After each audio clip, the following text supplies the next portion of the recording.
Originally, I wasn't going to talk about Dwyane Wade in free agency because I didn't believe that he would actually leave.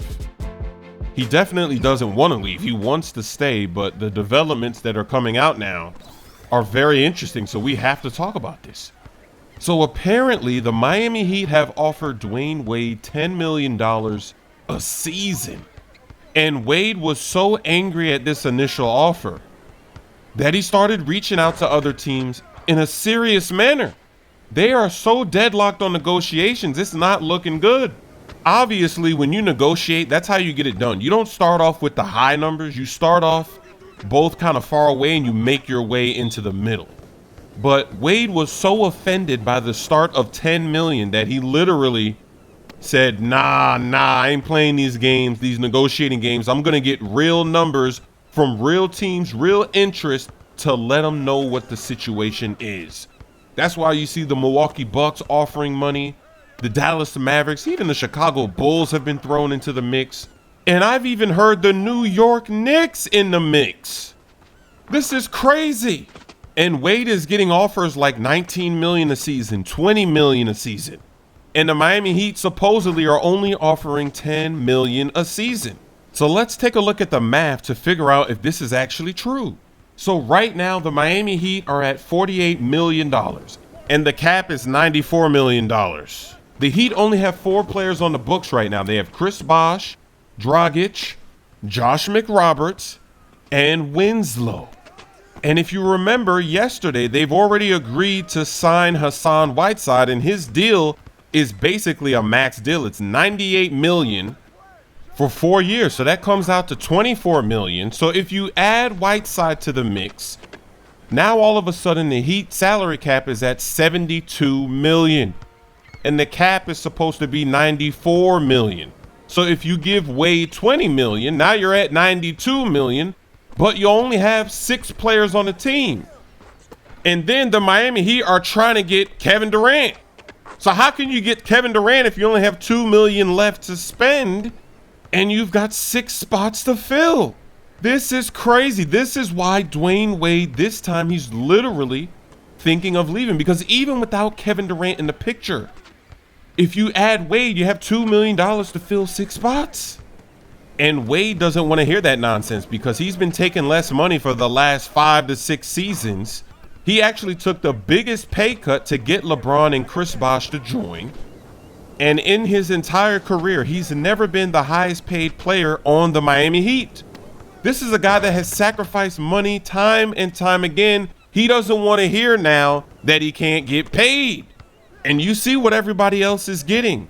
Players are getting 15, 17, 20 mil a season. In fact, 2 former Heat players, Joe Johnson, he just signed with the Utah Jazz for 22 million 2 seasons. So he's getting 11 million a season. Then Luol Deng just signed with the Lakers for 4 years, 70 million. So he's getting 17 million a season.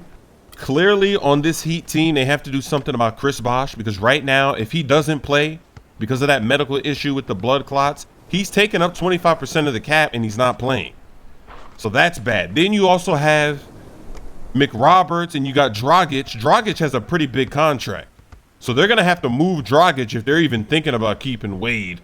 McRoberts is probably going to have to go too. But here's the dilemma. When you see all these issues and you're trying to get a guy like Kevin Durant, Kevin Durant sees what you're doing to Dwyane Wade right now. Why would he want to come to the Miami Heat if you can't even take care of the guy that made your franchise what it is today? It seems like Pat Riley is trying to pull a smooth move. He's trying to get Wade to take less money, a 1-year deal, promising him that next year when the cap goes up again, then we'll give you that big contract you deserve. We'll max you out to end your career, blah, blah, blah. But I don't think Dwyane Wade trusts the mobster Pat Riley. I think he thinks that Pat Riley is trying to finesse him, and I don't blame him. I don't know if I would trust Pat Riley either. We know he's a mobster. And you know in the last 2 to 3 years, he already told Dwyane Wade that. Dwyane Wade opted out of his contract to try to save LeBron James to get him to re-sign. That didn't work out, so then he took money. He actually had to take another pay cut, so you know he probably promised him that, hey, this was the season we're going to start maxing you out, and then now it's not happening. So he's losing faith. He's going crazy over there. He's on that banana boat on vacation. He wants to be able to banana boat for the rest of his life every summer. And that 10 million a season ain't gonna do it. You can't afford that banana boat with 10 million a season. You can't blame Wade here because he's seeing all these guys getting paid. He's even seeing guys like Solomon Hill getting 55 mil. And he averaged 4 points a game last season. You know that's got to be eating up Dwyane Wade inside. So the drama is crazy. Tomorrow the Heat have their meeting with Kevin Durant. Who knows how that's going to go. And speaking of Kevin Durant, there's actually reports out there that Kevin Durant was wowed by his presentation from the Los Angeles Clippers. They put on such a show that apparently he was just amazed, stunned, incredibly impressed. And I don't know if I believe that story because I'm looking at the Clippers right now and they don't have any cap space. So they're going to have to make some major moves to make that work. Now, what makes this interesting is that Al Horford, yesterday we talked about Dwight signing with the Hawks, but Al Horford now, he's probably going to leave the Hawks for either the Celtics or the Wizards. They are the front runners right now. And today, Kevin Durant is meeting with the Celtics. If the Celtics do add Al Horford, that makes that team a little more interesting for Durant, even though I still don't think Durant is going to pick the Celtics. But that at least will give them some hope. So Celtics fans, you can have a little bit of hope here if you can pull off this Al Horford deal. If Al Horford does stay, it looks like the Hawks are going to try to trade Paul Millsap. That would make sense because if you play Horford and Dwight together, then that could be definitely an upgrade.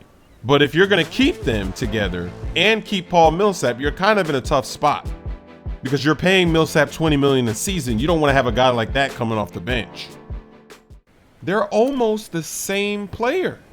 And depending on who you talk to, some people will say that Al Horford is actually better than Dwight Howard.